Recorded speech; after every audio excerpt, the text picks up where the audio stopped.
Hello friends, आशा करता हूँ आप सब अच्छे होंगे। मेरा नाम है सुजीत कुमार। पिछला वीडियो साइकोलॉजी से रिलेटेड था और व्यक्तित्व के परीक्षण से रिलेटेड था। आपने अच्छा खासा प्यार दिया, इसके लिए बहुत बहुत धन्यवाद। मैं आशा करता हूँ कि मुझे और भी आप हमारे विचारों को, हमारे द्वारा बताए गए इन्फॉर्मेशन को आगे बढ़ाने का कार्य करेंगे। तो चलिए, आज जो हम बात करते हैं जिस टॉपिक पे, वो टॉपिक है हमारा ओबीसी कैटेगरी का। एक ऐसा टॉपिक है जो बहुत ही हॉट पॉइंट है, बहुत हॉट मुद्दा है। ये इसलिए मुद्दा हॉट है क्योंकि चुनाव आने वाले हैं, और चुनाव आने वाले हैं तो इन चुनाव में भारत की राजनीति में ओबीसी का जो व्यवस्था है, ओबीसी का जो सिस्टम है, वो बहुत मायने रखता है। ओबीसी का जो कैटेगरी है बहुत मायने रखता है हर एक राजनीतिक दलों के लिए। तो सरकार ने क्या किया है कि ओबीसी के लिए 2017 में ही एक दिल्ली हाई कोर्ट के जो जज थी, रिटायर्ड जज थी जी रोहिणी, उनके अंडर में एक कमेटी बनाया। काम था उस कमेटी का कि ओबीसी में जो रिजर्वेशन मिल रहा है, वो रिजर्वेशन जिनको मिलना चाहिए उनको मिल नहीं रहा है। यानी इसलिए उसको कैटेगराइज करने के लिए, सब कैटेगराइज करने के लिए ये बातें निकल कर आ रही थी। इनको ध्यान में रखते हुए सरकार ने जी रोहिणी कमेटी बनाया, और जी रोहिणी कमेटी ने हाल फिलहाल में रिपोर्ट को सौंपा है भारत सरकार को। हालांकि वह रिपोर्ट को सरकार ने पब्लिश नहीं किया है, महामहिम राष्ट्रपति के पास उस रिपोर्ट को भेजा गया है। अब हम इसी के संदर्भ में आपसे चर्चा करेंगे, देखते हैं कि क्या सरकार कर रही है या फिर रिपोर्ट में क्या है। ये बात तो समय आएगा, पब्लिक डोमेन में आएगा तब पता चलेगा। अब चुनौती ये है कि ये जो केंद्र सरकार का ये रिपोर्ट जो आया है, जी रोहिणी कमेटी, देखिए ये जी रोहिणी है ना, ये जी रोहिणी है, इन्हीं के अंडर में कमेटी बनाई गई थी। ये केंद्र के लिए इनके द्वारा जो रिपोर्ट दिया गया है वो आफत है या अवसर है, यही देखना है। चलिए, इसमें क्या क्या प्रोविजंस हैं हम लोग इसके बारे में चर्चा करते हैं। देखिए, चर्चा में क्यों है? चर्चा में इसलिए है कि न्यायमूर्ति जी रोहिणी की अध्यक्षता वाले आयोग ने लगभग 6 वर्ष पहले, है ना, 6 वर्ष पहले अन्य पिछड़ा वर्ग यानी ओबीसी की जातियों के उपवर्गीकरण के लिए, जाति ओबीसी जाति में उपवर्गीकरण के लिए, है ना, रिपोर्ट अपने जो है किसको दिया है? सामाजिक न्याय और अधिकारिता मंत्रालय को सौंप दी है। जो 6 वर्ष पहले ओबीसी में उपवर्गीकरण के लिए कमेटी बनाई गई थी जी रोहिणी की अध्यक्षता में, उन्होंने हाल फिलहाल में अपनी रिपोर्ट सामाजिक न्याय और अधिकारिता मंत्रालय को सौंप दिया है। हालांकि इनकी सिफारिश का जो विवरण है, विवरण सार्वजनिक नहीं किया गया है, सार्वजनिक नहीं किया गया है। अब आप एक चीज़ ध्यान रखिएगा, ये इसका मेन मुद्दा है। अब यहाँ देखिए आगे और क्या है। देखिए, रोहिणी आयोग के बारे में आपको जानना है कि रोहिणी आयोग का गठन कब हुआ है? 2 अक्टूबर 2017 को। ठीक है, रोहिणी आयोग का गठन, देखिए राष्ट्रपति के पास ये पावर है कि किसी भी कोई भी कमीशन जो है वो स्थापित कर सकती है। यहाँ देखिए, अनुच्छेद 340 पिछड़ा वर्ग की स्थितियों की जांच के लिए, है ना, अनुच्छेद 340 का प्रयोग संविधान के आर्टिकल 340 के तहत राष्ट्रपति के पास शक्ति है कि वह पिछड़ा वर्ग की जांच के लिए आयोग का गठन कर सकता है या कर सकती हैं। ठीक है, इसके तहत ही इसका गठन किया गया है। क्लियर है? चलिए आप देखते हैं शर्त क्या थी, यानी कि ये जो रोहिणी आयोग गठन किया गया था उसका काम क्या था, इसको देखिए। काम क्या था? केंद्रीय सूची में सूचीबद्ध ओबीसी के बीच लाभ के असमान वितरण की जांच करना मतलब साफ है कि जो लाभ ओबीसी को मिल रहा है वो लाभ चंद लोगों को मिल रहा है, जो उसका लाभ का हकदार है उसे मिल नहीं रहा है। इसीलिए उनके जांच के लिए एक कमेटी बना। दूसरा क्या कहा है, ओबीसी के भीतर उप वर्गीकरण के लिए एक वैज्ञानिक दृष्टिकोण के साथ मापदंडों का प्रस्ताव करना। आप ये तय कीजिएगा कि ओबीसी के बीच लाभ के जो असमान वितरण है, उसके बाद जो आप रिकमेंडेशन दीजिएगा, आप जो सलाह दीजिएगा, वो सलाह किसके आधार पर, वैज्ञानिक दृष्टिकोण के आधार पर, है ना, होना चाहिए। मापदंड ऐसा होना चाहिए कि समाज के किसी वर्ग को अपने से हीन न समझा जाए, सबको बराबर नजरिए से देखा जाए, ऐसा मापदंड आप रिपोर्ट में प्रस्तुत करेंगे। तीसरा, संबंधित जातियों अथवा समुदायों को उनकी संबंधित उप श्रेणियों में पहचानना और वर्गीकृत करना। मान के चलिए भारत में कास्ट सिस्टम का जो खेला है ना, वो कमाल का है। ओबीसी है, ओबीसी में बहुत सारी जातियां हैं। इसके बाद फिर फॉरवर्ड है, फॉरवर्ड में जाति है, एससी है, उसमें भी कई सारे जाति हैं, एसटी है, उसमें भी कई। अच्छा, जातियों के अंदर जाति का कमाल गजब हाल है। जाति के अंदर जाति है, यानी कि सब कास्ट है। और उसको भी ध्यान में रखना है कि मान के चलिए कि अगर कोई वर्ग, एक ऐसा वर्ग है जो आईएएस बन गया या अधिकारी बन गया, या फिर कोई नेता टाइप का आदमी है या लीडर है, वो तो अपने बच्चों को अच्छा परवरिश कर रहा है, उसकी आर्थिक स्थिति ठीक ठाक है, बच्चों को अच्छे स्कूल में दाखिला दिलवा रखा है, सुविधाओं के साथ बच्चों को पढ़ाया जा रहा है, तो बताइए उसको आरक्षण की क्या ज़रूरत है। क्रीमी लेयर का कॉन्सेप्ट का क्या मतलब है, इनकम के आधार पर था। यही तो मामला है। ये हम नहीं कह रहे हैं, ये विद्वान लोग कह रहे हैं कि ऐसे लोगों को आरक्षण की क्या, आरक्षण तो उनको छोड़ देना चाहिए था, लेकिन क्यों छोड़े भाई, क्या ज़रूरत है छोड़ने का। छोड़ेंगे तो अपनी पैर पे कुल्हाड़ी क्यों मारे हम, है ना। इसीलिए इन सब चीज़ों को ध्यान में रखा जाना चाहिए और इन्हीं के आधार पर ये उप श्रेणी की पहचान की बात की है। अब देखिए, ओबीसी की केंद्रीय सूची में प्रविष्टियों का अध्ययन करना, मतलब ओबीसी केंद्र सरकार के नज़र में जो ओबीसी रिजर्वेशन दिया जाता है उसमें कितने लोग शामिल हैं उसको स्टडी कीजिए। साथ ही पुनरावृत्ति, अस्पष्टता और विसंगति एवं वर्तनी अथवा प्रतिलेखन में त्रुटि, यानी कि जो भी उसमें कमी है उसको भी आप पूरा कीजिए। अब देखिए क्या है, कह रहा है अगला,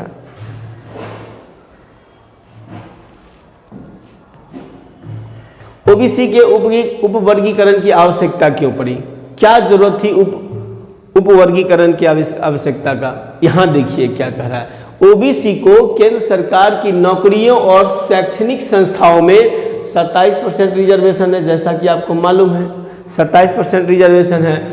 लेकिन सवाल यहां है कि लेकिन ऐसा माना जाता है कि केवल कुछ जाति समूह ही इन कोटा का लाभ ले पाता है। 2018 में आयोग ने पिछले वर्षों में इतना 1.3 लाख केंद्रीय सरकारी नौकरियों और केंद्रीय उच्च शिक्षा संस्थान में ओबीसी प्रवेश का डेटा निकाला। 2018 में आयोग 17 में बना 2 अक्टूबर को। उसके बाद ऐसा माना गया कि जिससे पता चला कि 97% लाभ केवल 25% लोगों को मिल रहा है। भैया 97% लाभ केवल 25% लोगों को मिल रहा है। अब हमको बताइए कि 97% लाभ जो है मात्र 25% लोगों को मिल रहा है, तो 75% लोग जो है 75% लोग किसके लिए है, मात्र 3% में है। 97% जो लाभ है वो 25% को मिल रहा है, 25% लोगों को मिल रहा है मात्र। तो 75% लोग के लिए मात्र कितना है, 3% का रिजर्वेशन बचा हुआ है। ये तो टोटली अन्याय है। जिसको लाभ मिलना चाहिए उसको मिल नहीं रहा है, और जिसको लाभ नहीं मिलना चाहिए वो लाभ ले रहा है। आरक्षण का उद्देश्य क्या था, संविधान में आरक्षण जो लागू किया गया उस आरक्षण का उद्देश्य क्या था, आरक्षण का उद्देश्य था आर्थिक सामाजिक स्थिति को मजबूत करना, सामाजिक स्थिति को मजबूत करना बेसिकली अस्तित्व था। अब जो आदमी अधिकारी बन गया उसका कौन सा सामाजिक लेवल नीचे गिर गया भाई। जो व्यक्ति लीडर है, लीडर बने बैठे हैं, ओबीसी का नेता कहला रहे हैं, उनको क्या मिल रहा है, पूरा लाभ। हम लोगों को क्या मिल रहा है, जो मतलब कहने का मतलब है सामान्य जनता है उसको क्या मिल रहा है, कुछ नहीं, सारा लाभ तो ले रहे हैं, आपको क्या मिला। इसीलिए ये व्यवस्था किया गया कि भैया चेक करो कि 97% लाभ जो है केवल 25% लोग ले रहा है ना। 97% लाभ 25% लोग ले रहा है, इसका मतलब 3% लाभ जो है 75% के लिए छोड़ रहा है वो। तो ये तो डिस्क्रिमिनेशन हो गया ना, इसको सुधार कीजिए। अब चलिए आगे देखते हैं। देखिए लगभग 983 ओबीसी समुदाय यानी कि कुल 37% है ना का नौकरियों और शैक्षणिक संस्थाओं में 0% स्थान है। अब हमको बताइए कि 983 समुदाय है, इस 983 समुदाय में जो ओबीसी समुदाय है उसका जो कुल ओबीसी समाज का भारत में 37% हिस्सेदारी रखता है और उसका जो है नौकरियों में 0% यानी कि कोई नौकरी के हकदार उनको फायदा नहीं मिल रहा है, कोई फायदा नहीं मिल रहा है। इसलिए उपवर्गीकरण की आवश्यकता जरूरी हो गया कि भैया 37% ऐसे ओबीसी कम्युनिटी है जिसे सरकारी नौकरी में 0 लाभ मिल रहा है, तो सब लाभ एक ही आदमी मिल जाएगा, सब आदमी एक ही सब जो लाभ है वो किसी विशेष कम्युनिटी को ही क्यों मिले, सबको क्यों नहीं मिले। आप देखिएगा पूरे देश में एससी एसटी में सबसे ज़्यादा बेनिफिट जो अगर कोई ले रहा है तो राजस्थान का मीना कम्युनिटी। अब मीना कम्युनिटी बहुत मजबूत है, आर्थिक रूप से भी मजबूत है और वो सारा लाभ जो है वही को मिल रहा है। तो ओबीसी एससी एसटी का अदर जो कास्ट है वो कहाँ जाएगा, जो संबल है, सशक्त है, मजबूत है, जिसकी आर्थिक स्थिति भी अच्छी है वो सारा लाभ लेते जा रहा है। जो गरीब है, मिडिल क्लास का आदमी है, जिसको उसका लाभ मिलना चाहिए वो कहाँ मिल रहा है।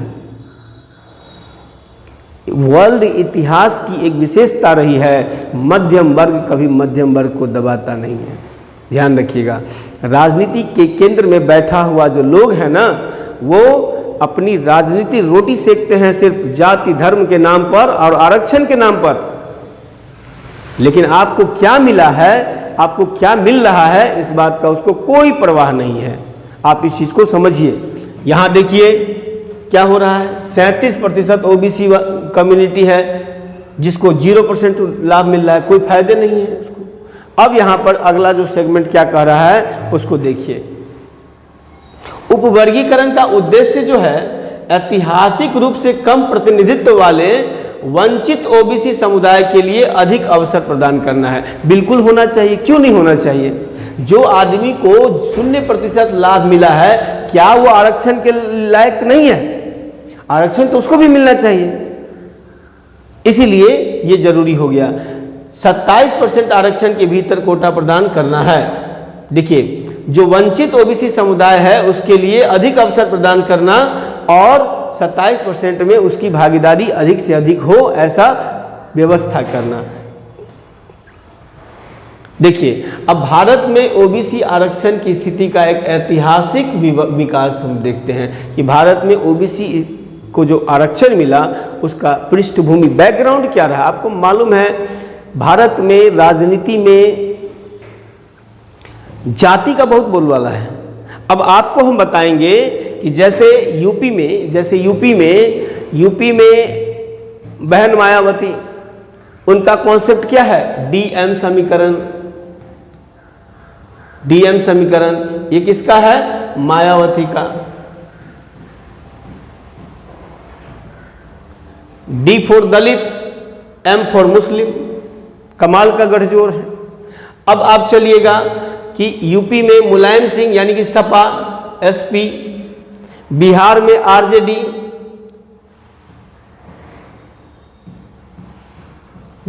आरजेडी, है ना।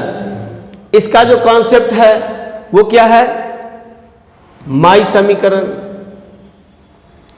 माई फॉर एम फॉर मुस्लिम और वाई फॉर यादव। ये समीकरण हो के सिर्फ जीता जाता है, इनके लिए किया कुछ नहीं जाता है ग्राउंड लेवल पर।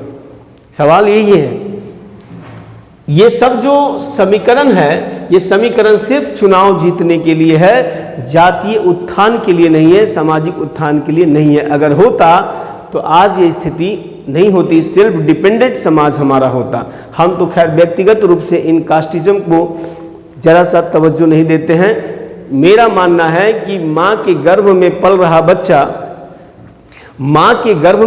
बच्चा ये नहीं जानता है कि वो किस जाति, किस धर्म, किस मूल, किस समुदाय का है।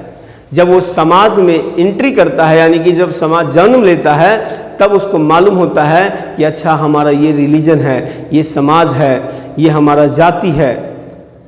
बच्चा को क्या पता है?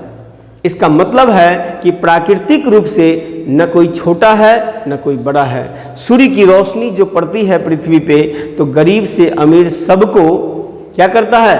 अपना प्रभाव दिखाता है। अमीर के पास पैसा है तो वो एसी लगाता है, गरीब के पास पैसा नहीं है तो वो झोपड़ी में ही एसी का आनंद लेता है। कमाल का चीज़ है, ये प्राकृतिक नियम है। यहाँ पर देख लीजिए, गरीबों के झोपड़ी का आधार बनाकर जो पार्टियां हैं अपना बेनिफिट लेती है। अब बीजेपी को देखिए, यहाँ पर बीजेपी को छोड़ देंगे, मालूम चलेगा कि आप लोग कहिएगा बीजेपी भक्त हो गए, है ना। तो बीजेपी को देखिए, बीजेपी का कॉन्सेप्ट क्या है?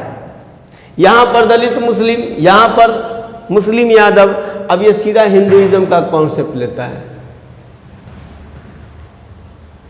कहता है न तुम दलित हो न तुम यादव हो, है ना। हिंदुइज्म का कॉन्सेप्ट लेता है। अब देखिए, है हमारे संविधान में जो सुप्रीम कोर्ट का उल्लेख है, उस सुप्रीम कोर्ट ने हिंदुइज्म की परिभाषा में बड़ा स्पष्ट कह दिया है कि हिंदू कोई धर्म नहीं है, हिंदू जीवन जीने की एक पद्धति है, जहाँ पे समावेशी है करण है, जहाँ पे सबके साथ प्रॉस्पेरिटी की भावना है, जहाँ सबके सम्मान है और जहाँ सबको मिला के चलने की परंपरा है। डेट इज कॉल्ड हिंदुइज्म, उसी को हिंदुइज्म कहा है। अब बीजेपी इसी का लाभ उठाती है, कहती है कि भाई हम हिंदू सोसाइटी की बात करते हैं, हम सब एक हो जाओ। हम कहाँ हमने कहाँ आपको गैस कनेक्शन देने में डिस्क्रिमिनेशन किया, कहाँ हमने इलेक्ट्रिसिटी कनेक्शन देने में डिस्क्रिमिनेशन किया। रोड बना रहे हैं, सड़कें बना रहे हैं, सबके लिए बना रहे हैं। हमारे पास तो कोई है ही नहीं अंतर करने का कोई मुद्दा। सबका साथ सबका विकास, ये कॉन्सेप्ट लेके चलती है। यहाँ पर स्पेशल कॉन्सेप्ट चलता है, यहाँ पर होलिस्टिक अप्रोच चलता है। यही कारण है कि भारतीय राजनीति में आने वाले समय में बहुत बड़ा बदलाव आया है। ठीक है, कांग्रेस को देख लीजिए, कांग्रेस का स्थिति क्या रहा है। कांग्रेस के साथ भी कमोबेश वही स्थिति रही है। अब यहाँ पे दलित मुस्लिम में सपा और आरजेडी इत्यादि नेता हैं। यूपी बिहार की बात हम बेसिकली कर रहे हैं। और दलित मुस्लिम में मायावती है। अब ये क्या करती है कि कांग्रेस का जो कोर वोट है वो कोर वोट पर फोकस करती है। कांग्रेस अपने कोर वोट से हट चुकी है। क्षेत्रीय दलों के उद्भव ने कांग्रेस के कोर वोट को काटा है और इसका परिणाम ये हुआ है कि कांग्रेस अपना अस्तित्व के लिए लड़ रही है। समस्या यही बात है और कुछ नहीं है। जातिज़म का जो आधार है, ये जातिगत राजनीति का जो भारत में कॉन्सेप्ट है, ये टोटली देश को नुकसान करता है। विकास का मुद्दा होना चाहिए, एजेंडा होना चाहिए जो हमारे देश को आगे बढ़ा सके। देखिए, national commission for backward class NCBC, इसमें जो आयोग है जिसने ओबीसी को आरक्षण देने की बात कही है, उसके आयोग का हम आगे बात करते हैं एक एक करके। में यह यात्रा 1953 में काका कालेकर आयोग, ये आयोग एग्जाम में याद रखने वाले लोग बहुत ध्यान रखिएगा, है ना, की स्थापना के साथ शुरू हुई है, जिसने राष्ट्रीय स्तर पर SC और ST से पड़े SC ST के अलावा पिछड़े वर्गों को मान्यता देने का पहला उदाहरण पेश किया है। कौन? काका कालेकर। क्लियर है? अब चलते हैं आगे। 1980 में मंडल आयोग, आपको मालूम है, बहुत ही इंदिरा गांधी के समय में मंडल आयोग का गठन किया, है ना। इसके रिपोर्ट में ओबीसी 52% होने का अनुमान लगाया गया कि पूरे भारत में 52% ओबीसी। आपको पता होना चाहिए कि 52% ओबीसी की संख्या जो होगी तो चुनाव को प्रभावित तो करेंगे ही ना, नहीं करेंगे थोड़ी, बिल्कुल करेंगे भैया, है ना। और कहा गया उस समय में कि 1257 समुदाय को पिछड़े वर्ग के रूप में पहचाना गया। कि 1257 समुदाय है जो पिछड़ा वर्ग में है ना, और वह आबादी का ओबीसी आबादी 52% है, ऐसा कहा गया। असमानता को दूर करने के लिए इसने मौजूदा कोटा व्यवस्था जो SC/ST के लिए लागू था को 22.5% से बढ़ाकर 49% करने का सुझाव दिया। आज जो सुप्रीम कोर्ट कहती है कि 49.5% से ज़्यादा आरक्षण नहीं दिया जा सकता, वो यही कंसेप्ट है, याद रखिएगा कि वो SC और ST दोनों मिलाकर 15% और 7.5%, 15% SC का, 7.5% ST का, दोनों मिलाकर 22.5% था। अब उसको बढ़ाकर कहा गया मंडल आयोग में कि भाई OBC को शामिल कीजिए और आरक्षण का कोटा जो आपने 22% रखा है उसको बढ़ा के 49.5% कीजिए, ऐसा उसने सुझाव दिया। किसने? मंडल आयोग ने। अब इसके बाद इन सिफारिश के बाद केंद्र सरकार ने अनुच्छेद 16(4) के तहत OBC के लिए केंद्रीय सिविल सेवा में 27% आरक्षण देने की बात की। देखिए आर्टिकल 16(4) जो है वो क्या कहता है? राइट टू अपॉर्चुनिटी, है ना, अवसर की समानता, अवसर की समानता है। तो आप बताइए कि 52% OBC आबादी है, कुल 1257 समुदाय है जो पिछड़े वर्ग में शामिल करने की बात कर रहा है, उसको आप आरक्षण नहीं दीजिएगा, अवसर नहीं दीजिएगा, तो उस अपने जीवन में वो आगे कैसे बढ़ पाएगा, अपने लाइफ को आगे वो कैसे संवार पाएगा? अवसर तो देना पड़ेगा। इसलिए अनुच्छेद 16(4) का इस्तेमाल करके सरकार ने इनके लिए 27% कोटा रिजर्व किया, 27% और 22.5% इक्वल टू 49%। क्लियर है? अब चलिए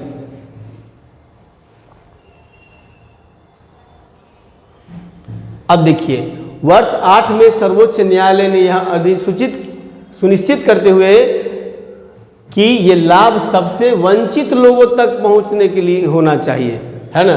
केंद्र सरकार और राज्य सरकार को OBC के बीच क्रीमी लेयर, है ना, उन्नत वर्ग की बात कर रहा है, क्रीमी लेयर को आरक्षण नीति के लाभ से बाहर करने का निर्देश दिया। कब? 1908 में। कहा कि जो भी व्यक्ति OBC में है और वो क्या है? उन्नत है, पैसा संपत्ति सब कुछ संपन्न है, उसको क्रीमी लेयर के दायरे में लाइए, और ताकि उन लोगों को साइड किया जाए जो एक्चुअल लाभ सबसे वंचित वर्ग को मिल सके, ऐसा उन्होंने प्रावधान किया। अब देख लीजिए ये बात 2008 की है। क्रीमी लेयर तो अभी भी लागू है ही, आप देख ही रहे हैं। अब आगे देखिए सुप्रीम कोर्ट ने क्या कहा इसके बाद। 2018 में 102वें संविधान संशोधन ने राष्ट्रीय पिछड़ा वर्ग आयोग को संवैधानिक दर्जा दिया। याद कर लीजिएगा, BPSC, UPSC या अदर एग्जामिनेशन वाले जो तैयारी करते हैं कि 102वें संविधान संशोधन 2018 में हुआ और इसी के द्वारा national commission for backward class NCBC को संवैधानिक दर्जा दिया गया। आपको मालूम होगा कि इसे संवैधानिक दर्जा पहले नहीं था दिया गया, इसको संवैधानिक दर्जा 102वें संविधान संशोधन के तहत दिया गया है 2018 में। ये ध्यान रखिएगा, संवैधानिक दर्जा का मतलब सियोरिटी तय है कि अब उसको कोई हटा नहीं सकता है। इसके बाद सामाजिक न्याय एवं अधिकारिता मंत्रालय के तहत एक वैधानिक निकाय के रूप में NCB को उसकी पिछली स्थिति से ऊपर स्थान दिया गया। पहले क्या था? एक वैधानिक लीगल जो इंस्टीट्यूशन था, अब उसको कॉन्स्टिट्यूशनल इंस्टीट्यूशन घोषित कर दिया गया, लीगल को संवैधानिक बना दिया गया। देखिए लीगल है तो लीगल और संवैधानिक में अंतर होता है। जैसे संपत्ति के अधिकार को हटा दिया गया इंदिरा गांधी के द्वारा, और उसके जगह पर क्या किया गया 42वें संविधान संशोधन में? संपत्ति के अधिकार को मौलिक अधिकार से हटाकर कहाँ डाल दिया गया? आर्टिकल 300 सेक्शन A में, यानी लीगल अधिकार कर दिया गया। इसका मतलब संपत्ति के अधिकार में बदलाव किया जा सकता है, किसी की संपत्ति को सरकार ज़रूरत पड़ने पर ले सकती है, लेकिन मौलिक अधिकार था तब तक नहीं ले सकती थी। इसी प्रकार से अब यहाँ पे पहले लीगल था, अब लीगल को संवैधानिक दे दिया गया, यानी कि आप उसको अब साइड नहीं कर सकते हैं।